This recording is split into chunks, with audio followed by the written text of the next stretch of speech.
अध्यायटी थिला रास पंचाध्यायर शेष अध्याय। रासलीला अनुष्ठित। जेते गोपी सेते कृष्ण मूर्ति रे भगवान आविर्भूत होइछन्ति।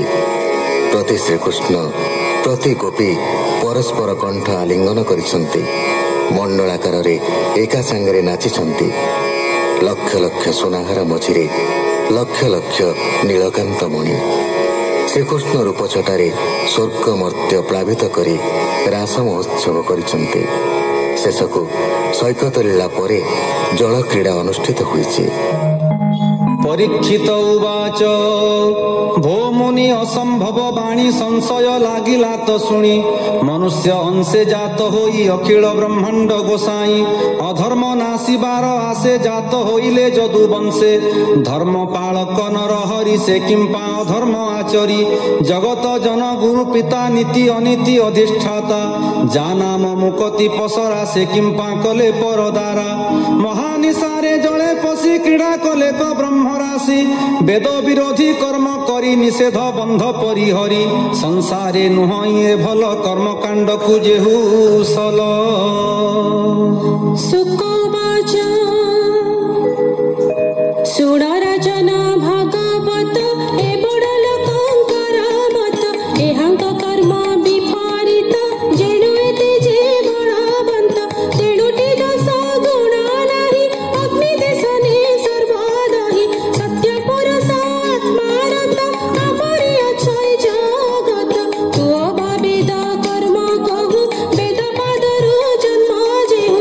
तेणु से न मानन्ति ताहा घटन्ति परिचरे जाहा। इहांक मत जे आचरी मन वचने देह धरी। तू अभाबलु मही लोके ए कथा करी बेटी थके। बड़र कर्म अनुसारी सान कि ताहा करी पारी।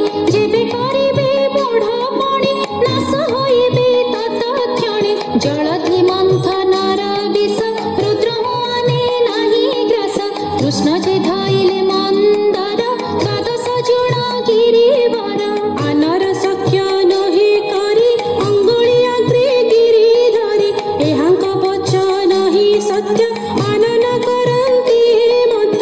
जे बुद्धिमंत साधु धीर से न करिबे एबे भर। ईश्वर आदिଙ୍କର मत अल्प जने विपरीत। पशु मनुष्य देवଙ୍କର ईश्वरଙ୍କର से ईश्वर। ଯାହାର ଦେହ ବୁଦ୍ଧି ନାହିଁ ଶୁଭ ଶୁଭ ତାର କାହିଁ। ଯାହାର ପାଦ ପଦ୍ମ ଧୂଳି ଆନନ୍ଦ ହୋଇ ଶିରେ ବଳି।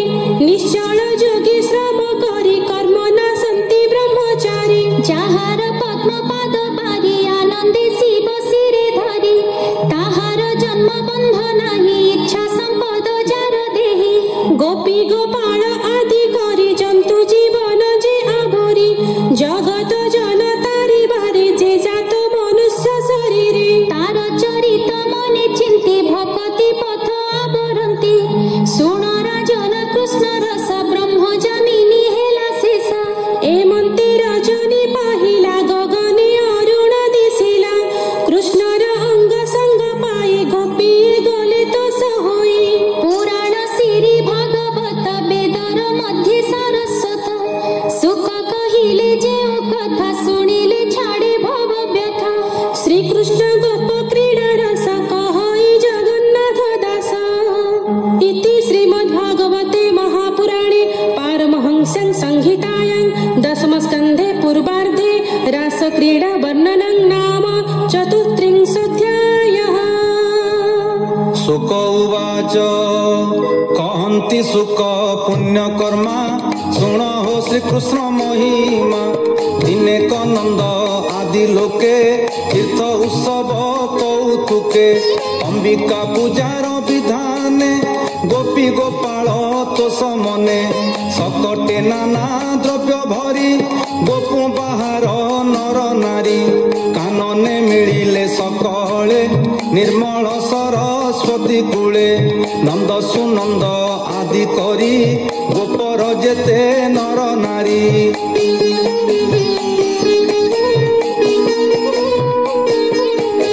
रजनी घोर अंधकार ଯଶୋଦା କୋଳେ ଦାମୋଦର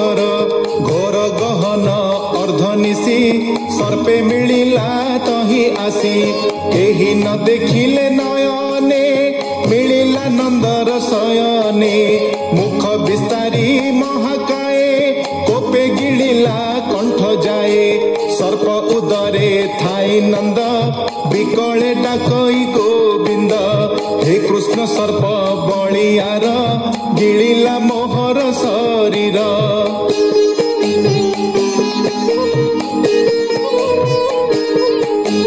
ମୋହନ ଆସ ବେନି ଭାଇ ପିତା ତୁମ୍ଭର ନାଶ ଯାଇ ନନ୍ଦର ଦେଖିଣ ବିକଳ ଗୋପାଳେ ପାଡ଼ନ୍ତି ଚହଳ ଉଠି ଧାଇଁଲେ ଧାତିକାରେ କାଷ୍ଠ ପାଷାଣ ଘେନି କରେ ସର୍ପ ଉପରେ ନେଇ ପିଟି ନନ୍ଦ ଶରୀରେ ଅଛି ଘୋଟି କୃଷ୍ଣ ଧାଇଁଲେ ତାହା ଶୁଣି ନିଦ୍ରା ଉପେକ୍ଷୀ ସେହି କ୍ଷଣି ସର୍ପକୁ ଦେଖି କୋପ ଭରେ ପାଦ ପ୍ରହାରିଲେ ଉପରେ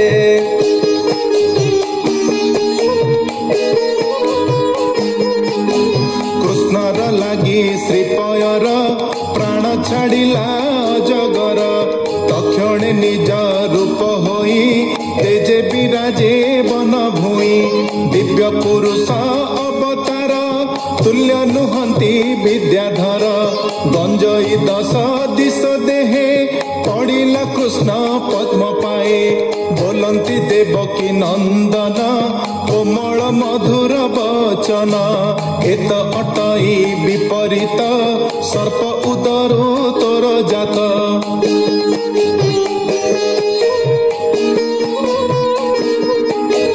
ତୋରୂପେ ପଟାନ୍ତର ନାହିଁ କିମ୍ପାଇଁ ଥିଲୁ ସର୍ପ ହୋଇ କୃଷ୍ଣ ବଚନ ଶୁଣି ଧୀରେ କର ଅଞ୍ଜଳି ଦେଇ ଶିରେ ବେନି ଲୋଚନ ବହେ ନୀର ବୋଲଇ ଶୁଣ ବେଣୁଧର ଭୋନାଥ ଶୁଣି ମା ଅନନ୍ତ ମୁଁ ଇନ୍ଦ୍ର ଦେବତାର ସୁତ ଅତି ସୁନ୍ଦର ରୂପ ଦେଖି ପିତା ମୋ ନାମ ଉପଲକ୍ଷୀ ରୂପେ ମୋହିଲି ତିନି ପୁର ସୁଦର୍ଶନ ନାମ ମୋର ଶୁଣି ମା ପ୍ରଭୁ ଦାଶରଥୀ ଗର୍ବେ ହୋଇଲି ମୂଢ଼ମତି ଦିନେ କବସି ମୁହିଁ ରଥେ ଗମନ କଲି ଶୂନ୍ୟ ପଥେ ଅଙ୍ଗିରା ଋଷିଙ୍କର ବାଳେ ଖେଳନ୍ତି କଳ୍ପ ବୃକ୍ଷ ତଳେ ଦଇବେ ଋଷିଙ୍କ କୁମର ତପ ସାଧନେ ଅସୁନ୍ଦର